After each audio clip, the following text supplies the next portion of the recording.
But the strangers just being nosy? Not doing that again. If I could turn back time, what are my regrets? Not really a regret, but things I would have done differently.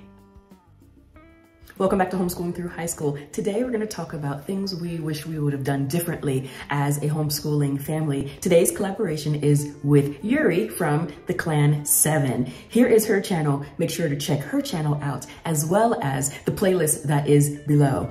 Now, let's jump right in. I have 5 things that I'm going to share with you. If I could change or turn back homeschooling time, what would it be? Let's start with number 1. I have my notes here just so I don't go off track. And the first thing would be buying homeschooling items or getting free items. Let me show you what that looks like. It is what it is. This is real. And this is a homeschooling space that I haven't touched. It's ridiculous. But let's go up here, for example. I have 2 laminators. This one's brand new, never been touched. Yeah, I think I just got that because it was on a super duper sale, and I just had to make sure that if the other one broke, then I would have this. This was like on a Black Friday sale, and it was really dirt cheap. It could have been like under $10 or something, and so I got that, and it's sitting there. I have bins. You know those bins you get from Home Depot? Those huge Rubbermaid bins with the yellow lid? And I have to have at least 3 or 4 of those filled with homeschooling items. Things that, oh, I have to get these, 25 books because I need them for later on, and it's gonna be gone. And these are free, these are free. I gotta get them now. And look at this, I just have stacks of stuff. If you are enjoying this content, take a moment and just like and subscribe so that you can get updated content in the future. Okay, let's move on. Books away, I remember that moment and thinking, am I really gonna drive over there and go do this? I remember thinking that I didn't need to, and I did it anyway. So there you go. Number 2, jumping on the bandwagon, the trendy, the cool curriculum bandwagon, and just using what worked for you, not even thinking to do some research myself to see if it would work for our family, our learning style, etc. You can see that in this video represented here for Master Books Language Arts, and the history worked for us, yes, but the language arts, not so much. And so I wish I would have done that differently. And my mind told me that. My mind told me, and I just didn't go with my gut. So take my foolish advice, and it's not foolish, but that's just a little Jamaican saying that we would do, and make sure that you do your research on the curriculum. Take all of these notes and don't do these things.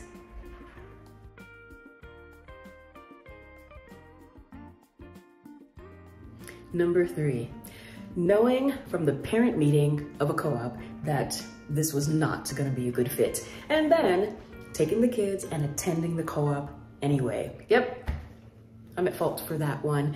And even the first day in the car on the drive back, it was, we were all jumbling for something that was great about the day, and there wasn't anything. And then we went back and went back and went back. Yeah, so if your gut is telling you something, go with it. Number 4. Spending wasted amount of breath on having pointless discussions with strangers on why I homeschool. So in the younger years, I don't know why I gave into this, but I did. And I had conversation over conversation about, why aren't the kids in school, and all that stuff. Anyway, this one particular day, I was actually in an educational school supplies store, if I can recall, and a lady saw the kids and she said, oh, why aren't they in school? And I said, they are homeschooled. There's the first trigger. I should have known better than to say that. And then she went around the aisle and came back around to where we were and started to ask, well, what curriculum do you use then? And I started to explain, and she just kind of inserted herself. I don't understand. Like, when would homeschool? Why would you just send your kids to school? Blah, blah, blah, blah, blah, blah, blah.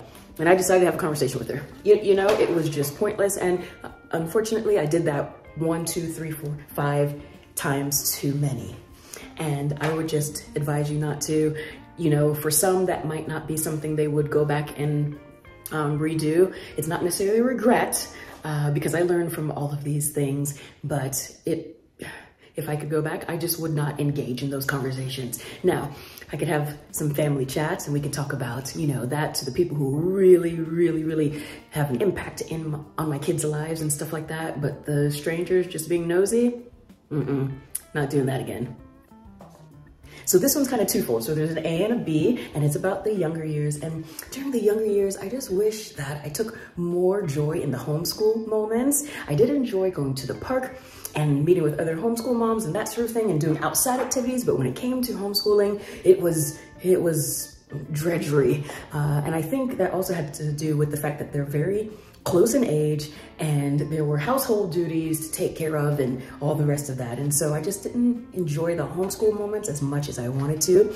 Along those same notes, I do wish I read to the kids more. I did read, I read, but I wish I did a little bit more, okay? And as far as their schedule was concerned when they were younger, I wish it wasn't so strict.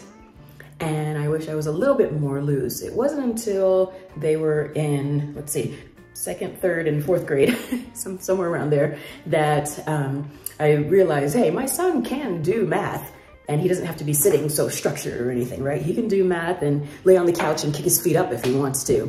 He can still learn that way. So I wish I was just a little bit more loose during those younger years in those areas.